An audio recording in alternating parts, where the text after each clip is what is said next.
Pertarungan puncak di kancah sepak bola Asia Tenggara siap tersaji. Timnas Indonesia U23 akan menghadapi rival beratnya Vietnam dalam laga final Piala AFF U23 2025. Ketua Umum PSSI Erick Thohir mengingatkan Garuda Muda menjaga fokus sepanjang pertandingan saat melawan Vietnam. Erick memperkirakan final melawan Vietnam akan berjalan ketat, sama halnya yang terjadi pada final edisi terakhir tahun 2023 di Thailand. Ketika itu, Vietnam mengalahkan Garuda Muda 6-5 lewat adu penalti. Ya, ini kedua kalinya kita ketemu Vietnam juga di AFF. Tapi saya yakin berbeda, karena di AFF waktu di Thailand,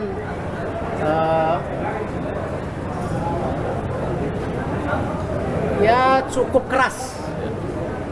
Ya, kalau ingat teman-teman, cukup keras. Ya hari ini ya kalau mereka kasih keras, kita kasih keras juga. Ya, kita tuan rumah di sini. Jangan mereka injak-injak home base kita. Jadi kalau di sana main keras, ya sini kasih keras. Bukan berarti mencederai. Ya. Analis sepak bola Binder Singh yakin pelatih Gerald Van den Berg akan menerapkan taktik menyerang untuk mengimbangi cara bermain Vietnam yang terbuka dan agresif. Saya pikir tidak akan defensif ya, karena strategi dari Gerald dari awal itu adalah menyerang. Jadi saya ragu kalau akan defensif, dan nanti pun jika suatu saat Timnas U23 akan bermain away, saya yakin strateginya akan tetap menyerang, nggak akan defend, karena itu memang adalah filosofi dari Gerald. Tapi kalau untuk menghadapi permainan keras dari Vietnam nanti, ya para pemain kita harus counter press-nya bagus. Stadion utama Gelora Bung Karno Jakarta akan menjadi saksi bisu perebutan gelar juara. Laga ini bukan sekedar final biasa, melainkan penentu sejarah bagi kedua tim. Apakah Vietnam akan meraih gelar juara 3 kali berturut-turut, atau justru Indonesia akan bangkit dan meraih mahkota juara di kandang sendiri? Tim Liputan Kompas TV. Anak asuh Van den Berg bermain agresif sepanjang Piala AFF dan melangkah ke babak final Piala AFF, saudara. Akankah debut dari Van den Berg ini akan berbuah gelar di GBK? Kami membahasnya bersama dengan analis sepak bola M. Kusnaini atau akrab aku sapa Bungkus. Selamat petang, Bungkus. Selamat petang ya, Sir. Ini Van den Berg ini kan memenangi laga dramatis melawan Thailand. Menurut Anda ini bakal jadi bekal yang sangat penting begitu untuk timnas Indonesia, Garuda Muda kita menghadapi Vietnam? Ya, ini pasti akan menjadi modal secara psikologis ya bagi para pemain, terutama bahwa mereka pernah menjalani fase yang sangat sulit dan bisa melewati. Final nanti lawan Vietnam ini akan lebih sulit dibanding pertandingan lawan Thailand atau bahkan Malaysia. Nah, karena itu pengalaman bermain sulit melawan Malaysia, bermain lebih sulit menghadapi Thailand, itu akan memperkuat mental pemain untuk lebih siap menghadapi Vietnam. Kita tahu bahwa secara materi pemain, Vietnam ini termasuk tim yang materinya tidak kalah dengan Indonesia. Jadi kalau Malaysia, Thailand itu secara materi pemain itu masih di bawah kita. Tapi kalau Vietnam enggak, karena Vietnam ini pemain-pemainnya rata-rata juga main di liga.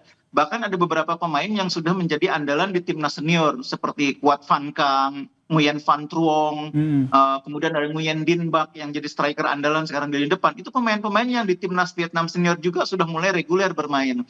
Karena itu terlihat bahwa cara main Vietnam itu lebih percaya diri dibanding Thailand atau Vietnam. Mereka menghadapi Indonesia saya kira tidak akan menggunakan pendekatan seperti Thailand atau Malaysia, di mana mereka menunggu, mereka mencoba mempersulit, memperkuat lapangan tengah. Vietnam akan bermain lebih terbuka.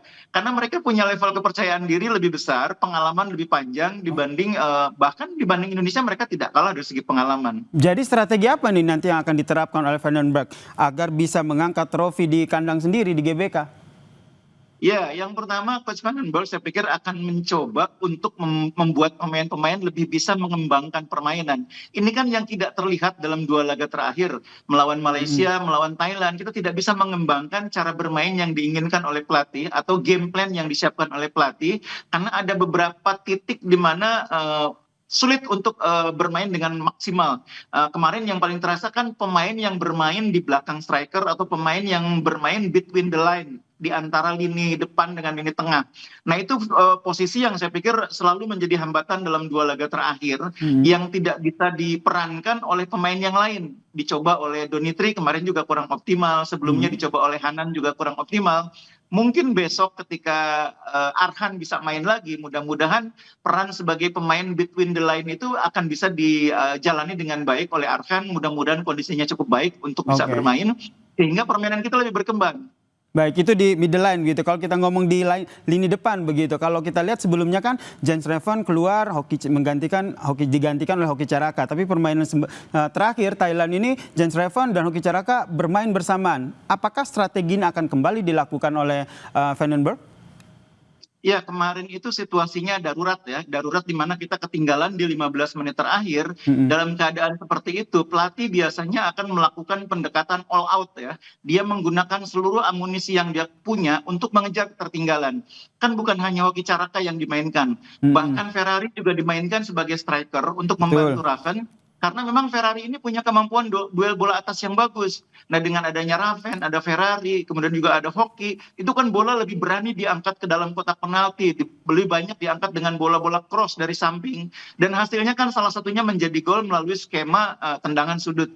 Jadi memang dalam situasi tertinggal dalam sebuah turnamen, 15 menit terakhir biasanya dipakai oleh pelatih untuk menerapkan strategi yang mungkin tidak diduga oleh lawan. Dan kemarin strateginya adalah all out menyerang dengan memainkan semua amunisi, semua kartu yang punya kemampuan bola atas bagus. Dan hasilnya kemarin cukup efektif. Oke, termasuk Brandon ya, yang bermain baik di lawan Thailand kemarin. Apakah ini juga akan menjadi salah satu pertimbangan begitu? Karena yang kita nantikan, kira-kira siapa aja nih line up yang nanti akan diturunkan oleh Van den Berg melawan Vietnam ini?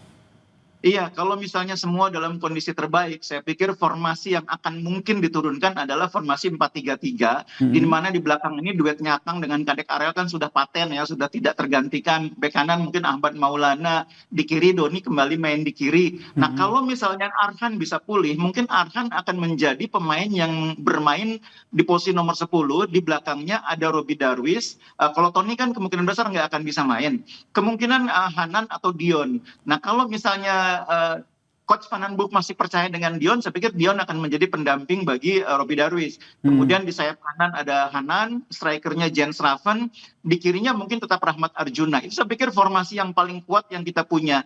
Meskipun tidak mustahil kalau misalnya Detan siap, Detan bisa main di wing kanan, kemudian Hanan didorong ke tengah berduet dengan Robbie Darwis sebagai pemain jangkar. Itu opsi-opsi yang saya pikir mungkin dimiliki oleh Coach Van den Berg kalau kondisi pemain siap untuk dimainkan. Oke, kalau kondisinya siap dimainkan dan kita berharap itu ya.